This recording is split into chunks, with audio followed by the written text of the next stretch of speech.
बंटी और बबली नाम की दो बहनें रहा करती थी। वो गांव वालों को बूढ़ी का भेष बनाकर लूटा करती थी। वो जगह जगह पर जाकर बड़ी बड़ी सेठानियों से लूटा करती थी। अरे मोरी मैया, ये तो सच में जादू हो गया। मुझे भी कोई ऐसी दवाई दे दो। मैं तो बिल्कुल ऐसी 20 साल की जवान लड़की बनना चाहती हूँ। मेरे पति तो मुझे पसंद ही नहीं करते, हमेशा मुझे बुढ़िया बुढ़िया कहकर चिढ़ाते रहते हैं। सही कह रही हो बहन, मेरे पति भी मुझे ऐसे ही सुनाते हैं कि तू तो अब बूढ़ी हो गई है, तेरे ऊपर कुछ पहना ओढ़ा अच्छा नहीं लगता।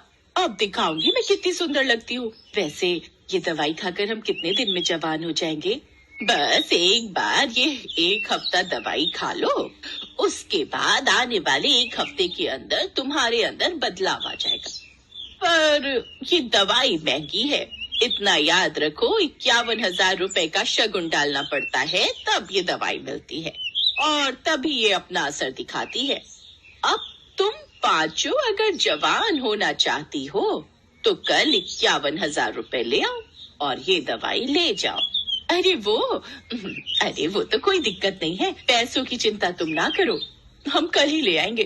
पर मेरी तो अब बहन की लड़की की शादी है, मैं सोच रही हूँ कल से दवाई शुरू कर दूं। हाँ, कल से ही दवाई शुरू कर दो, तभी आप मेरी तरह सुंदर बन पाओगे। ठीक है, तो फिर हम सब कल पैसे लेकर आ जाएंगे, तुम हमें दवाई दे देना। मोहनपुर गांव की सारी औरतें बंटी और बबली से दवाइयाँ ले लेती है और बंटी बबली अपने चाल में कामयाब हो जाती है और गांव की औरतें अपना सिर पागल हो पीटती गया, रह गई। तुम्हारी उम्र हो गई, बाल पक गए पर अक्ल अभी भी बच्चों वाली है। ऐसे भला दवाई लेकर कोई इतना जवान हो जाए कि 20 साल की लड़की बन जाए? तुम्हें क्या हो गया था? बताओ, फालतू के पैसे खराब हो गए और वो औरतें तुम्हें ठक्कर चली गई। अरे मुझे अकेली को क्यों डांट रहे हो? सब किया धरा उस सुशीला का है, वही मुझे उन औरतों के पास ले गई थी। पर मुझे अभी तक समझ में नहीं आ रहा है कि उनमें से एक बूढ़ी दादी और वो उसकी पोती, क्या जो हमें पागल बना रही थी वो दादी पोती है क्या? तुम यहाँ अपना गणित लगाती रहो और वो दोनों राम जाने किसी और को लूट रही होंगी। बिल्कुल सही। अब और बंटी और बबली पास के गांव सीतापुर में पहुंच गए थे। अब वहां के अमीर घरों को लूटना शुरू कर दिया था। चल अगला निशाना ढूंढते हैं, थोड़ा गांव में घूम आए। ठीक है, पहले इन सबका विश्वास भी तो जीतना होगा। अरे वो तो हमारे बाएं हाथ का खेल है। बंटी और बबली दोनों सीतापुर गांव में घूमने लगे। चौपाल के पास बैठी औरतों को देख रही थी और वो जानती थी कि इन औरतों को आसानी से बेवकूफ बनाया जा सकता है।